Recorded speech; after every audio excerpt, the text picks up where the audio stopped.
Alright, I'd like to start this video with a warning to any members of my audience that are Jewish, Indigenous, Aboriginal Australian, Torres Strait Islander, people of colour from anywhere, especially from United States and Australia. If you're LGBT+, if you are disabled, if you are Polish, and if you're just a decent person, you'll probably find some of the images I need to show you in this video disturbing, but I feel like they need to be seen. Alright, a headline from the Sydney Morning Herald from the 27th of January 2021. Neo-Nazis go bush. Grampians gathering highlights rise of Australia's far right. And now here's a warning. Here's a picture of them. Okay, as you can see, they're doing the salute. There's like 40 white guys wearing black shirts with a symbol on them and covering their faces and wearing glasses.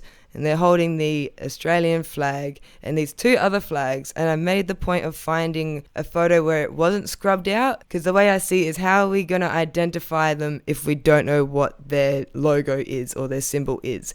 And I've done some searching for it and I can't find any previous hate symbols, racist symbols that look like this. And let's be honest, it looks like a PlayStation D-pad, where there are plenty of symbols that have arrows incorporated in. Most of the ones I've seen, and they're always pointing outwards. But I will keep my eyes peeled. So I think they actually came up with something of their own here. And so to be aware of it, that's why I think people need to see it. Moving on. Neo-Nazis gather on Australia Day weekend for cross burning. And this is an article from the 30th of January.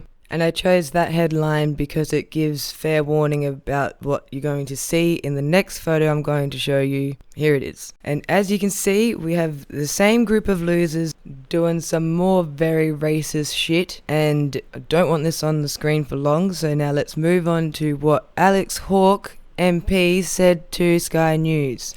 And I'd say this, the government rejects Senator Keneally's thesis that there is rising extremism in Australia. There is extreme elements, fringe elements in Australia that need tackling. They are being tackled. Okay. What we have here is increased social cohesion, not increasing extremism. Okay, Alex Hawke. What do you mean not on the rise? The only way for that statement to be true is if you're trying to tell us that it's always been this bad. That's not what you want. Oh, and it gets worse, and it gets worse. I have another headline and something else to show you. This is from yesterday, like the 4th of February.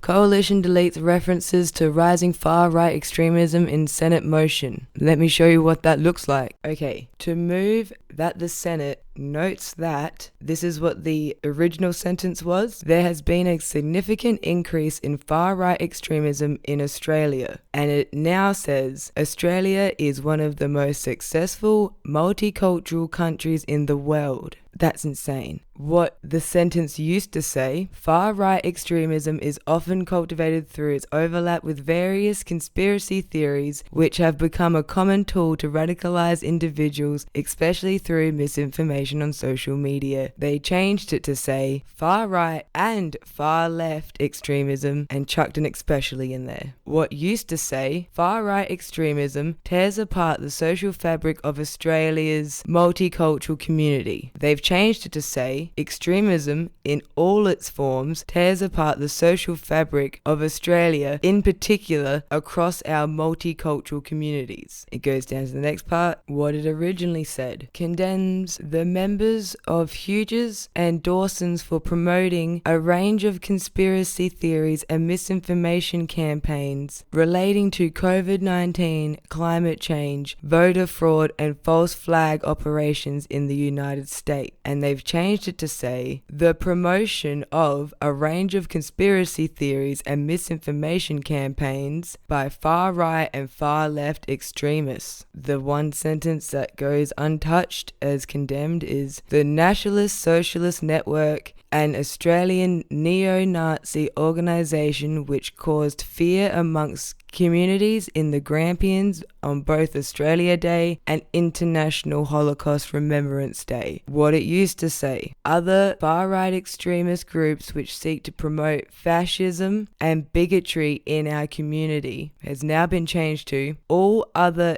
extremist groups which seek to promote fascism, communism, anarchism, violence and bigotry in our community. What it used to say, expresses its support for the many multicultural and First Nations Australians who are vilified by far-right extremists and so what that sentence now says is, expresses its support for all Australians, particularly multicultural, ethnic, religious, and First Nations Australians who are vilified by extremists. And the final one, what it used to say, calls on the Prime Minister and Minister for Home Affairs to take action to combat the spread of far-right extremism within their parties and within their broader communities. And completely rewrote the whole thing to say, reaffirms that there is no place in Australian communities for any individual or group who seeks to promote disharmony. This is bad. This is very, very bad. That is the Senate covering up for them dog whistles for days. This is very, very, very, very bad. Thank you for watching.